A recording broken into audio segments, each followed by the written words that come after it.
On a Tuesday afternoon. I think this is the latest we've ever taped the B.S Report, but you know what? You got to accommodate the real WWE champ on the Subway Fresh Take Hotline right now. CM Punk, what's happening? Nothing. I sorry if I'm keeping you up past your bedtime. I know there's a big time difference here, but I appreciate being on the show. Yeah, I can stay up till at least 8 o'clock, so we're good with that. You were in where were you last night? Where was Raw? Hampton, Virginia. Hampton, Virginia. Yeah, and I do say that with a question mark on the end of it. Yeah, it was Hampton, Virginia. And nobody knew if you were coming back. They were not mentioning your name. And yet, at the tail end, you came back with new music. I want to talk about the new music first. I wrote a big column last week about entrance music. I liked your song. Yeah. You changed the song. Was this a one-time thing, or is this going to be a recurring thing? No. It's very permanent. I'm a big advocate of if there's a change in somebody's character or direction or anything, something monumental at least. I don't sweat the little things, but if there's a big change in somebody's character, I'm a big advocate of changing look, gear, music. I mean, all these things are so incredibly important to what it is that I do. So yeah. I felt if there was ever a time to do it, now is the time. And I think Cult of Personality is an amazing song. I think everybody knows it. It still gets radio play. It's a great band, Living Colour. And it absolutely 100% fits where my character is in the WWE landscape at the moment. I really like the song choice. I've always liked that song. And my immediate reaction, which I'm sure was the reaction of many, was that it was a little bit of a statement because you've been, for the last few weeks, you've been playing this role of the guy who's questioning the cult of personality in WWE. So to me, it would seem very deliberate. Was there any other option for that song other than that song? No, that was it. It came about because Chicago being my last match with the WWE, I kind of wanted to give a little wink and a nod to my old indie days in Ring of Honor when I used that song, and I figured it wouldn't really matter what, I could have came out to the Ice Cream Man truck song, and everyone would have probably lost their right. And I figured that'd just be a cool way to go out, make it a little bit different, because to me that was my WrestleMania, so. Everyone likes to do big entrances and different things at WrestleMania, and, I've never been afforded that opportunity, so I just figured I was going to go all out, and I kind of inquired about it, and now I'm in a position where I kind of get to do what I want, and they don't really say no, so I went ahead and did it. It cost probably a lot of money, and I think I'm totally worth it. So the In Living Color guys were delighted that you made that decision, I bet. I hope so. I'd like to think so. And in a little way, it's a cool way to give back. I'm big fans of them for many, many years. I mean, I remember playing on my Little League baseball team and that song being like all the rage. So, yeah, I've been a fan of them for many, many years. Wait, did I just call them In Living Color? I think you did, but it's a common I meant mistake. Living Color. Yeah. See, remember they had the lawsuit. Shout out to Keenan Ivory Wayans as well. I'm a big fan of his too. I'm gonna Get You, Sucker is a fantastic movie. Well, what's funny is they had a lawsuit at the time because Living Color said that In Living Color was stealing their name, I think. And now they just proved why they had the lawsuit, because I got the two confused. But so the last time we saw you before last night was the Sunday Money in the Bank pay-per-view, which was really one of the best pay-per-views ever and ended in the best way possible. You won the title. You disappeared with the belt in the crowd. Nobody knew if they were ever going to see you again. Then you pop up at Wrigley Field the next day. You're at Comic-Con. You have the belt with you. How long did you guys think about keeping this going, where you're just basically social media, internet champ, and nobody actually sees you on TV? Well, it's not really something that I wanted to do long. Right. Fans think it's the greatest thing in the world, and I think it would be funny to keep me off of TV for as long as it could, possibly go. And I show up at, different shows, and but the reality of it is, SummerSlam is right around the corner, and SummerSlam is the second biggest pay-per-view of the year, and we need something for SummerSlam. So this obviously is the most logical way to go. And to be completely honest with you, I love wrestling John Cena. You know, I think I bring out something in him, and I think he definitely brings out something in me. And I still got something to prove. I'm not, you know, I'm not content by any means. I'm still here to steal shows, shut people up, and throw my proverbial middle finger in people's faces. Right. Well, you're in that danger zone now because you're playing the heel, but you're becoming super popular, which actually gets fun for a while, but then it becomes, you know, if too many people are rooting for you, then the people who were initially rooting for you because you were the heel, then all of a sudden you're not cool anymore. Like, how do you balance that? I don't think anything I ever have done has been formula, you know, and I certainly from here on out, I'm not doing anything formulaic. I grew very bored of pro wrestling for a very long time, and I to a certain extent, I still am. I still watch certain guys on the roster, and I think, man, how could you do the same thing day in and day out on all our house shows? So I'm constantly trying to do things different, you know, and I watch everybody on the roster, and I see everybody just kind of doing something that they saw on television once, you know, and nobody really knows why they're doing it. And I question everything from all angles, you know, what works, what doesn't, and I try things. And sometimes they work, sometimes they don't. And obviously whatever I'm doing right now is working. Right. Well, you know, at the same time, backstage, guys get a reputation, like, you know, they're not a team guy, all that stuff. Like, do you feel any heat from the guys behind the scenes, like that you think you're better than them, or you know, you're calling them out when you're saying gimmicks don't work? Any of that stuff? I think it's weird, you know, what we do. It's a team sport, so to speak, but it's completely not. You know, it's you live or die by yourself. And when I'm in the ring, I don't have a boss. You know, and I'm sure there's guys that probably really don't like me, and I do what's right for business. I'm not out there trying to hurt anybody's feelings or take money out of anybody's pocket or deliberately sabotage anybody. But I certainly will be extremely honest, you know, with certain people, and everything I say or do, you know, on this podcast or in the ring, I've said to people's faces, you know, so it's not like I'm hiding behind, you know, go, oh no, that was just my character. No, we're cool. I don't play that way. I'm very straightforward. Right. But at the same time, as you said, it is a team sport to some degree, and you're doing some of these moves, and in the wrong hands, something really bad could happen. Sure. So that's got to be like in the tiny bit back of your mind, right? I know how to take care of myself. All right. Just making sure. Take me back to the famous Monday Night Raw when, you know, it seemed like you kind of went off the map there, and it got about as big of an internet buzz that I can remember certainly since Twitter started, but definitely the last few years on the internet at least. And it really seemed like you were just unloading, and then they cut the mic off. And like a lot of people watching, I would happen to be watching that one live. I had the reaction of, oh my God, what just happened there? How much thought put into that? How much of the map did you actually go off of, et cetera, et cetera? Walk me through what happened that night. Well, we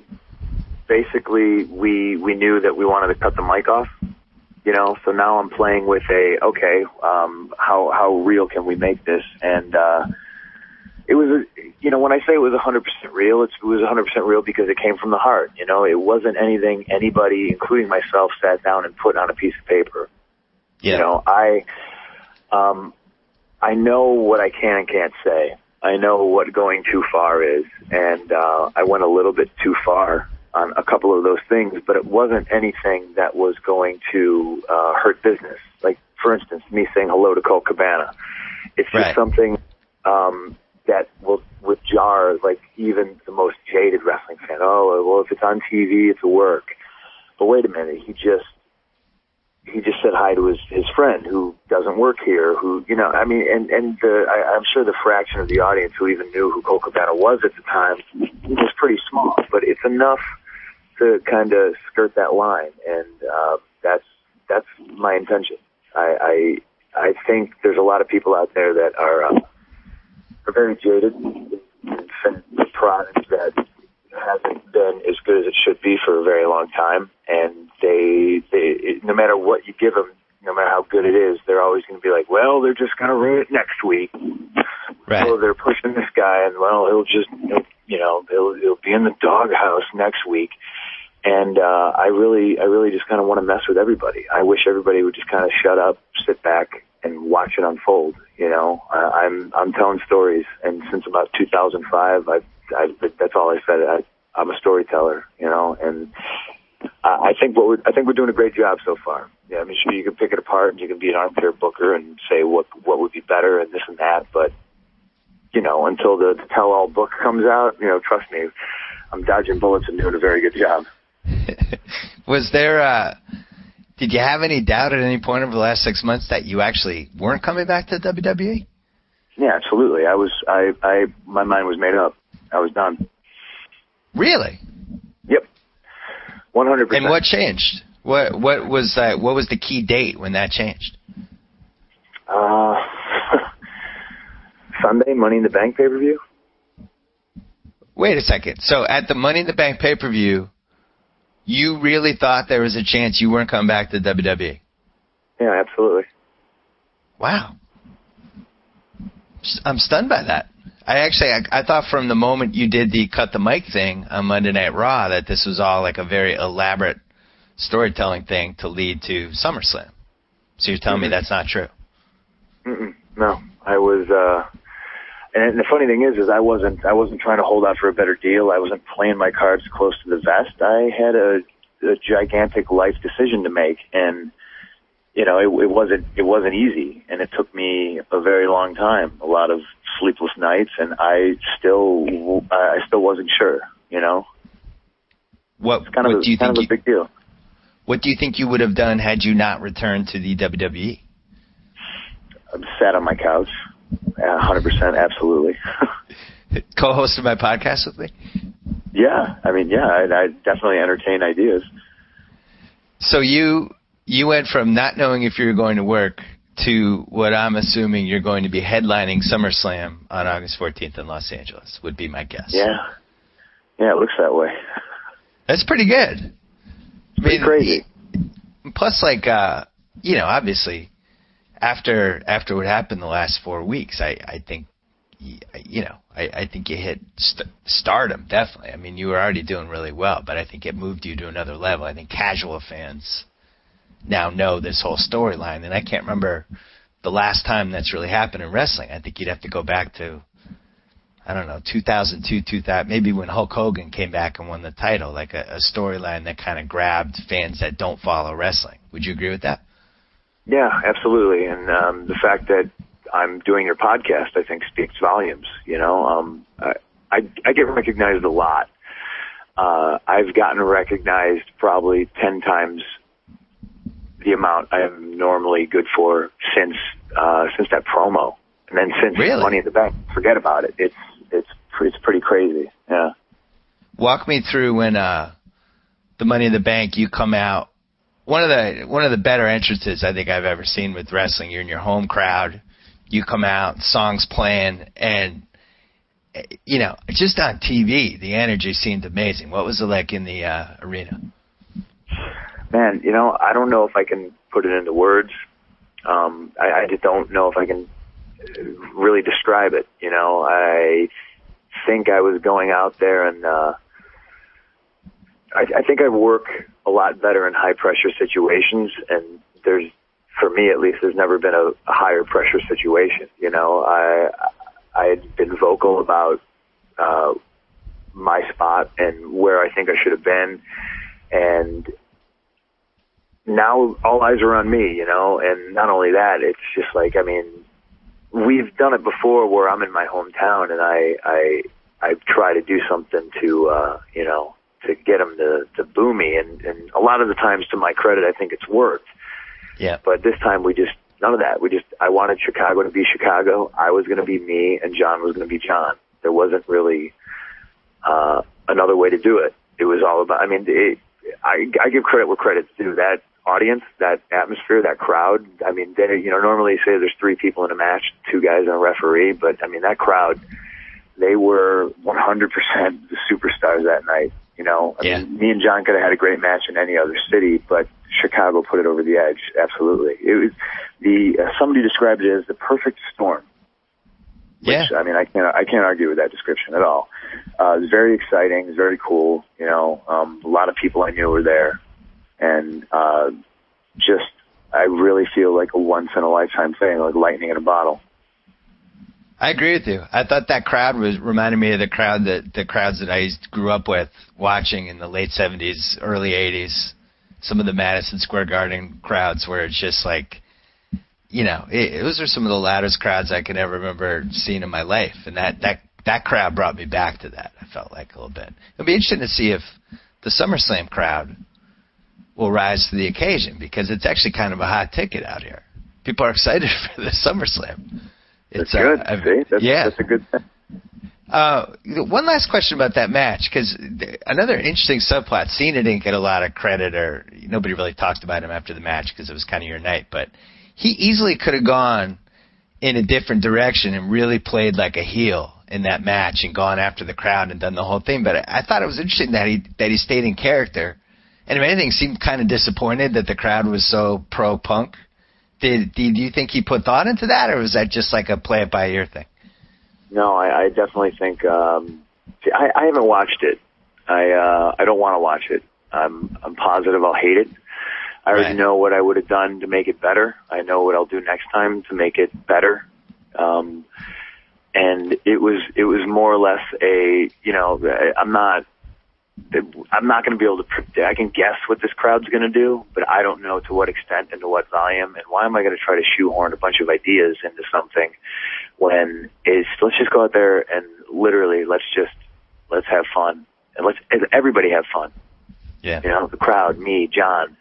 I wasn't going to try to force anything that wasn't there. Certainly not, and neither was he. You know, I wanted to have a pro wrestling match. I didn't want to use the stairs. I didn't want to use a table or any other kind of furniture. And it was just a straight up, it was just a match, and on a match where, or on a pay-per-view where, everyone's using ladders and everything else to try to win. And I think what we did, I definitely feel it was something special, and I'm not going to watch it because I'll feel like, maybe it's not good. I don't know. Does that make any sense? Yeah. No, that makes sense. Did you hear from any of the legends for that match or for the whole angle or anything? Did you hear from some of the guys who, like Stone Cold, people like that? Yeah. It's funny. In Vegas, when I cut that promo, by the time I walked from the ramp to the back, and then I eventually got to my phone, I had something like 200 text messages and voicemails and stuff like that. So I knew I did something right. And then the same thing with Money in the Bank. I literally ran up those stairs. I turned around, I held up the title, and I ran and jumped in a car. And I was probably home in 8 minutes. I had my phone sitting with me in the car, and I heard from a lot of legends, and thankfully nobody really had anything, negative to say, which is kind of shy. I don't want to hear something negative. I want to hear what I could have, improved on or what I could have made better. Did you have any fear about going into the stands like that? I didn't. Everyone else was having a heart attack about it. The only thing I was worried about was holding on to the title. Right. Yeah, I'm amazed one crazy guy didn't at least try to rip the belt away. There's always somebody. That was a given. Yeah. There's always somebody. You mentioned earlier about you were a little dissatisfied. You felt like you could have gotten a better push, things like that. Why don't you think you got a better push? Why did it take this long? I don't know. Probably because I think it has a lot to do with I've been the same guy I've been since I came in this company. I've always been critical. I've always opened my mouth, certainly when I never should have, and it's got me in trouble. But I've never kissed ass. I don't wear suits. I don't wear dress shoes.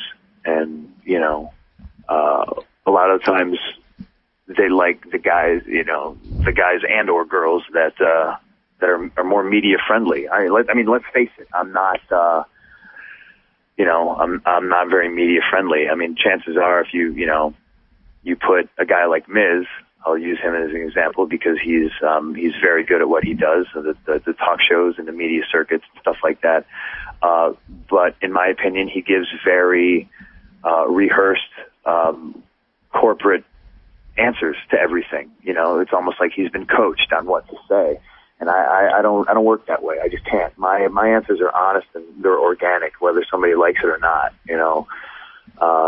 And then I'm not safe in that regard. So putting me on Jay Leno or whatever, I'm going to ask Jay Leno why he screwed Conan O'Brien. I don't care what anybody says. I want to know why he screwed Conan O'Brien. Right. I'm glad you're wired that way because I look forward to that moment. I do want to say I had Miz on the podcast, and I thought it was the most. You called him coach before. I felt like it was the most personable that I've seen him in an interview or anything. Like I felt like I was talking to the real person and not the guy who's playing that character. So I do think those kind of interviews are lurking inside everybody. It probably depends a lot on who's asking the questions. But do you feel like you have a good relationship with Vince McMahon? Yeah, I'd like to think so. Like, what did he think of the last 3 weeks? What did he say to you? I think everybody's happy, for now. But I think this business is also very, what have you done for me lately? So, I think the hardest thing wasn't getting on top. The hardest thing is staying on top. I think a lot of people agree with that. But as far as I know, he's ecstatic with it. It feels fresh. It's something new, and there generally seems to be like just kind of something in the air. I'm not saying it's all 100% me. I feel like a lot of people have wanted a lot of change for a very long time. And if I was the guy that was the catalyst for it, that's great. But there's a ton of people that are misused, upset, and I'm not just talking about the wrestlers. I'm talking about fans too. There's a lot of people that are invested in what we do. They really want to love everything, and sometimes it gets hard. And I completely understand. Sometimes it gets hard to watch the show when you're let down constantly. Yeah. Well, do you think at least part of that problem had to do with the fact that they bought WCW and then ECW, and you basically have these multiple shows and guys moving back and forth, and I don't know. It doesn't feel like maybe for the first few years that the continuity just wasn't there, and everything kind of felt the same. Is that basically the point you're making? Yeah, I think so. I think when you have something that's hot, you go with it. But I think for a very long time, there's really nothing that was hot. I think the logo was drawing probably not as well as it could be. And it's been a very long time since one specific person or one specific storyline was really what people, got people to come to shows. Right. Do you feel like when I was researching that wrestling entrance column I wrote, watching some of the old ECW stuff from the mid-90s and the kind of energy that those crowds had, and why is that impossible for that to happen in wrestling in 2011? I don't think it is. I love challenges too, so for somebody to tell me that I can't do something or it's not possible, well, that just makes me want to do it all that much more. So that's my goal. I'm not in it just to make a bunch of money, for me. I'm not in it just to make things better for me. I want to change the whole game, Yeah. I want everybody to be as innovative or creative or at least sought after and talked about than me, because if everybody's over, everybody's making more money and everybody's watching the show. Right. Who are the biggest influences on you, on your style, how you develop your character, stuff like that? Like, you must have latched on to a few idols coming up, right? Well, as for the first guy who I actually latched onto because he actually took the time to talk to me and teach me stuff was Eddie Guerrero. Oh. All right. What about when you were growing up? Growing up, I mean, I was enamored with Roddy Piper. I loved chubby bad guy Shawn Michaels, you know, wearing the dangly earrings and had, you know, sensational Sherry. Yeah. I was, of course, a huge Macho Man Randy Savage fan. Yeah. And those are the main guys. And I think it's funny, too, you know, and guys like Bret Hart and Shawn Michaels, who were guys that they weren't as big as the Hulk Hogans and stuff like that. And you always heard that was the biggest criticism, you know, and now I find myself in the same exact position, you know. I really do believe this business is always going to need guys like myself, guys like Bret Hart. No, I'm not comparing myself to Bret Hart. Bret Hart's, you know, light years ahead of me. You know, he's fantastic. He's the greatest of all time. But right. it's always going to need the wrestlers. You know. Well, but I mean, your mic skills are also probably the best in the business right now. Like, when did you feel like? Because that's been always the part of wrestling that amazes me, is that these guys can come out like yourself and just ad-lib these 5-minute rants, basically. Like, how long did it take you to get to the point where you were like, I can walk out right now in front of 16,000 people on live television and just nail this? I don't think I can give an answer that's not going to just be dripping with egomaniacal self-confidence, but I don't think I certainly never doubted myself, and I think since day one I've been ready to do that. Yeah, but there had to have been a point. It's like anything else. Like, the more you do something, the better you get at it. There must have been a point where you were like, I'm really good at this. I now have full command over all my pitches. You know, I don't know, but I venture a guess that it had to be when I was feuding with Jeff Hardy, and I finally got for lack of a better description, I finally got to be me. Yeah. You know, because the guy who just says, this is my name, and I don't do this, and I don't do this, and I don't do that, is kind of one-dimensional, and I don't know why anyone bothered to cheer for me, because it's very, you know, I mean, I wasn't being holier than thou or preachy, but, you know, I mean, we're catering to pro wrestling fans here, you know. Yeah. I'd venture a guess that 90% of our fans, you know, drink beer. They're kind of blue collar, and then here's a guy with, you know, tattoos saying, I don't drink or smoke or do drugs. It's like, okay, off, you know. Right. Do you worry, like, this started, I think, in the late 90s. The bumps just started getting more and more risky and more risky and more risky. And we hit a point, I think, probably middle of last decade, where it was just like, all right, how much further can this go? Like, do you feel like we've hit that point yet? I think it's our job to actually kind of dumb it back down, you know. I mean, for a while it was like every match had some sort of furniture and chairs, and you know, and to make your point, like, what do you do to top that? You know, oh, let's throw somebody off a building. Let's put somebody through something that's on fire, and it's just like, after a while, the crowd gets so desensitized, and then they want to see something bigger, you know, and that's just a dangerous spot to put yourself in. I mean, I certainly never want to do another Money in the Bank match. I'll tell you that much. Those things are dangerous, you know, legit. Yeah. You think that's the most dangerous match right now? Those ladder matches?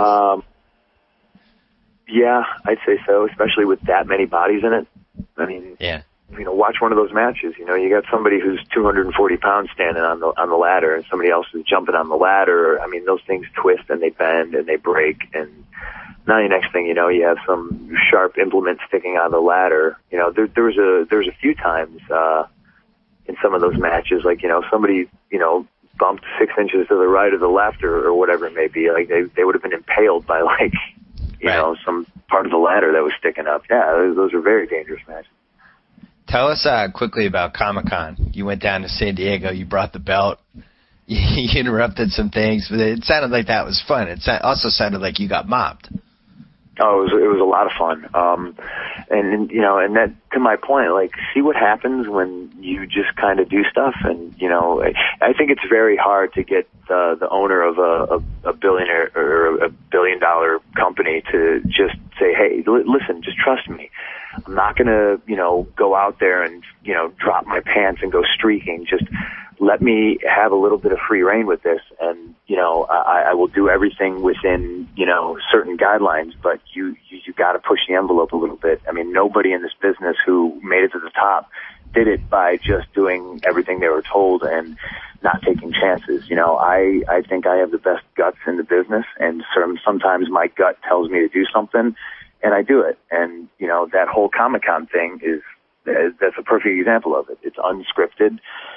It was fun. I'm not trying to, work all the boys and stuff like that, but I think it's better when they don't know stuff. I got some of the most flattering texts, two of the most flattering texts I got after the match and the whole deal. One was from Christian, one was from Rey, two guys who I respect to the umpteenth degree. The work speaks for itself. But when they texted me and they said, we had no idea what was going on, and we got to watch that match and we felt like fans, that's the biggest compliment to me in the world. Can you hear that incredible sawing, by the way? No, I didn't hear that, but that's okay. nice. Lovely. Well, good. I currently have somebody working on my house, so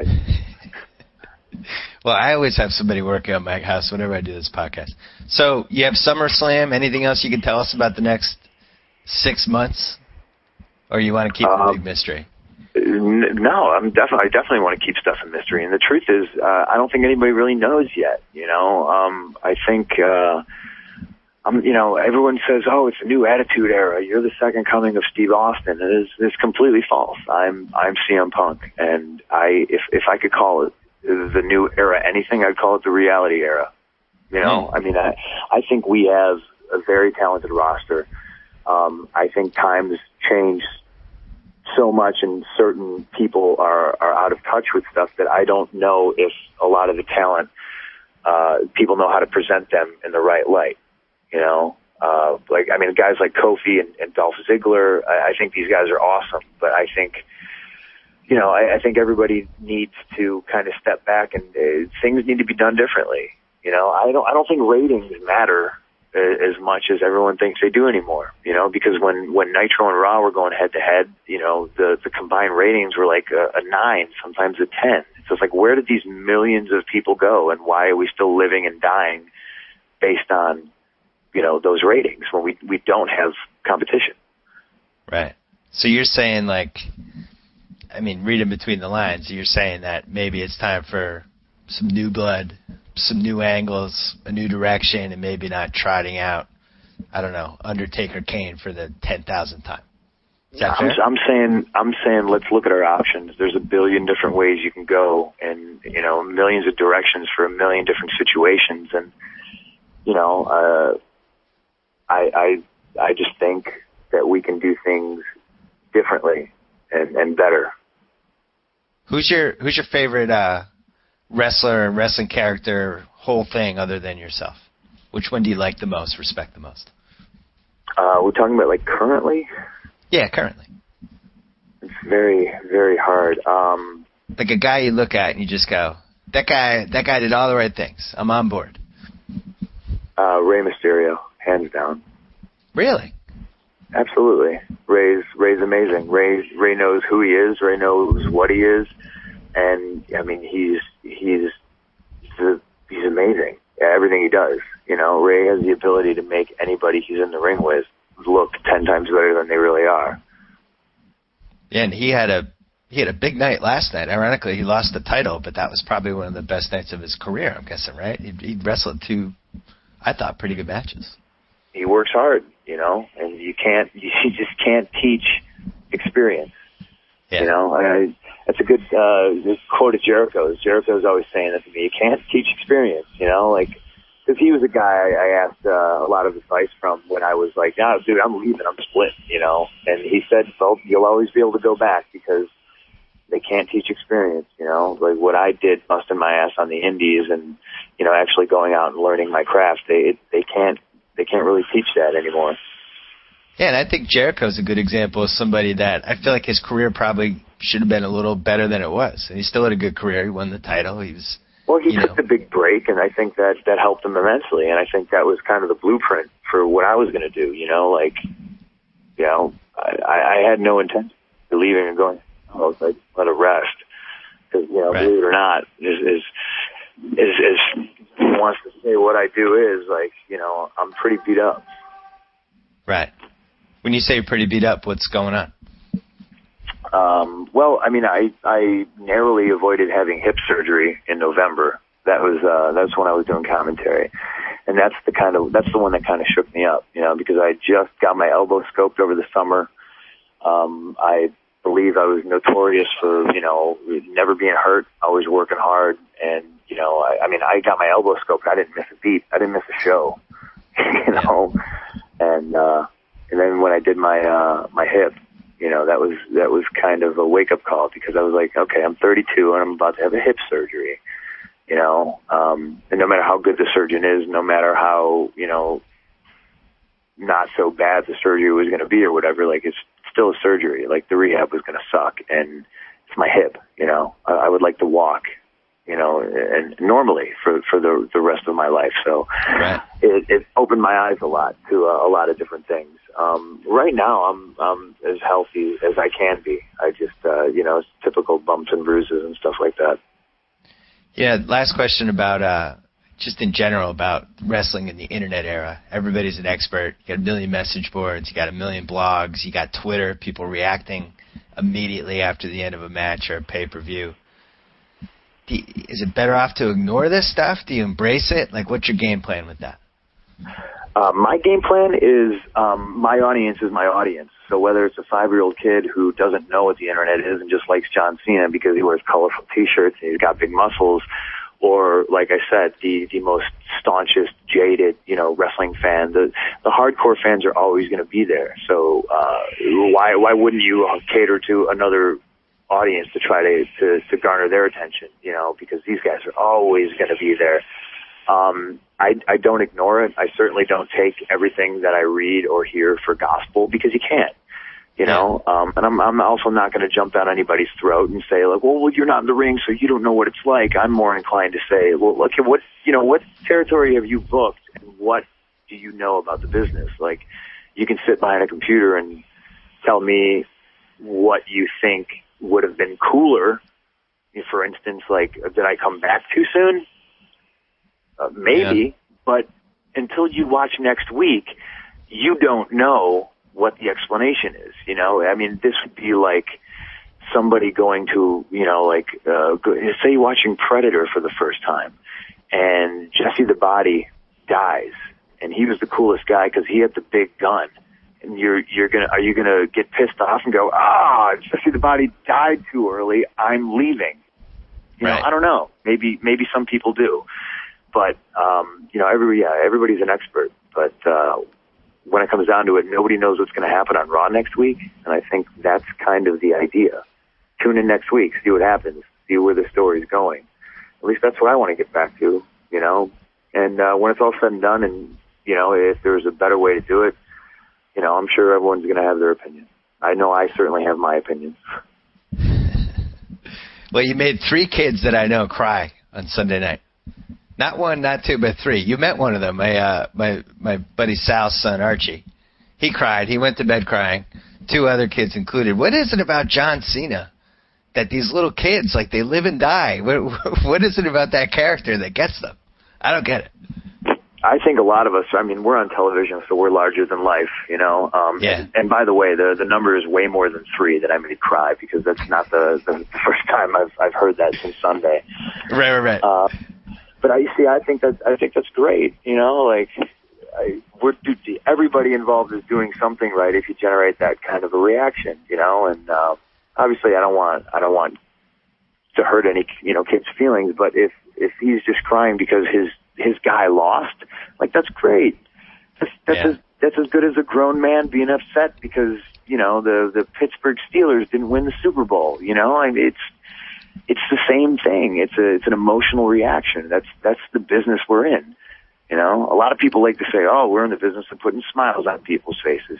Well, conversely, if you get somebody to cry, that's all the same business. It's entertaining. Listen, CM Punk, you can spin it any way you want, but you broke some kids' hearts on Sunday night. You're going to have to live with that the rest of your life. I couldn't be happier.